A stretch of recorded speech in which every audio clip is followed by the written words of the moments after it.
ይስጥልኝ ግን ከተመረቁ 7 ዓመት ይበላል 6 ዓመት ምናምን 6 ዓመት ላይፍ አብሮ የመጣ ነው። በቅድሚያ ከአሸናፊ ጋር እንተዋወቃለን። በሌላ በውጭ ካምፓኒዎች ጋር አብረን ሰራ ነበረ፣ አብሮኝነት ነበረ። እዛ እየሰራን ተዋወቅ ነው። ትምህርት ቤቱ ሲከፈት እኛም አጋጣሚ የመጀመሪያ እድሉን አገኘን። አሸናፊ ስለምናውቀው አሸናፊ ስለምንተማመን ያለውን ነገር ስለምናውቅ ትምህርት ቤት ሲከፍት እኛም የቡናን ስራ ማወቅ አለብን ብለን እንደ አሸናፊ ባንሆን ግን በጣም ጥሩ ልምድ ስላለ ኤክስፒሪያንስ ስላለው ኤክስፒሪያንሱ ሼር ሊያደርግ ስለሆነ ድረስ የመጀመሪያ ተመዝጋቢዎች የመጀመሪያ ጀማሪዎቹ እኛ ሆነ ለኛ አዲስ ነው ግን ለሱ ኤክስፒሪያንስ ነው። እሱ ያለውን ሽንተን የብዙ አመት ልምዱን ነው የሚያካፍለን የነበረው። እንደ ቤተሰባዊ ነን የነበርነው መጨዋወት ነው። ስራችንን እስከ እርሻ ድረስ ሄደን ነው ጉብኝት አድርገን ነው እስከ መስክ ሄደን ነው ያየንና የሰራን።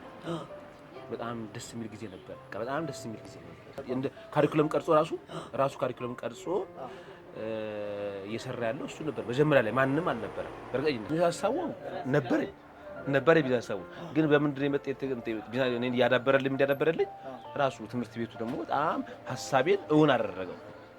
እኔ ጋር ሐሳብ ነበረ። ያን ሐሳብ በምን እንሂድ ልምድ አገኘን፣ ኤክስፒሪያንስ አገኘን። ስለዚህ ቡና ምንድን ነው የሚለውን ተግባራዊ ነገሮች አገኘንበት። ስናገኝ ለምንድን ነው እኛስ ቡና ላይ ማንገባው ቡና ማንሰራው? በኮፊ ሾፕ ደረጃ ማለት ነው። በኮፊ ሾፕ ደረጃ ለምን አንሰራም ብለን ያኔ ነው የጀመርነው። እሱን ትምህርት የጨረስን ይሄን ኮፊ ሾፕ መጀመሪያ ኮፊ ሾፓችን ይሄን ከፈት ቡና ስራ ራሱ በእንትኑ በጣም በየቀኑ ያጓጓል፣ ሞቲቬት ያደርጋል። በየቀኑ ቡና ስራው ራሱ ቡና ብዙሃናችን በተለይ ኢትዮጵያኖች ስለ ቡና ብዙ የምናውቀው ነገር አልነበረም። ስትገባበት በየቀኑ ኢንተረስትድ እየሆንክ ትሄድበታለህ ስራው ላይ እና በየቀኑ የምታገኘው አዲስ ነገር ነው የምታገኘው። አንደኛውን ካፕ አድርገህ አንደኛውን ሌላ ታያለህ በየቀኑ አዳዲስ ነገሮች በየቀኑ አሉ ስላለ በየጊዜው ሞቲቬት ባያደርግ አትገረምም? ሞቲቬት ባያደርግ ግን ከስልጠና በኋላ ነው በጣም ቡና ምንድነው የሚለውን ነገር በተግባራዊ መልኩ አውቀን እየሰራ ነበር። እሱ ትንሽ ይብር ለሱ መነሻው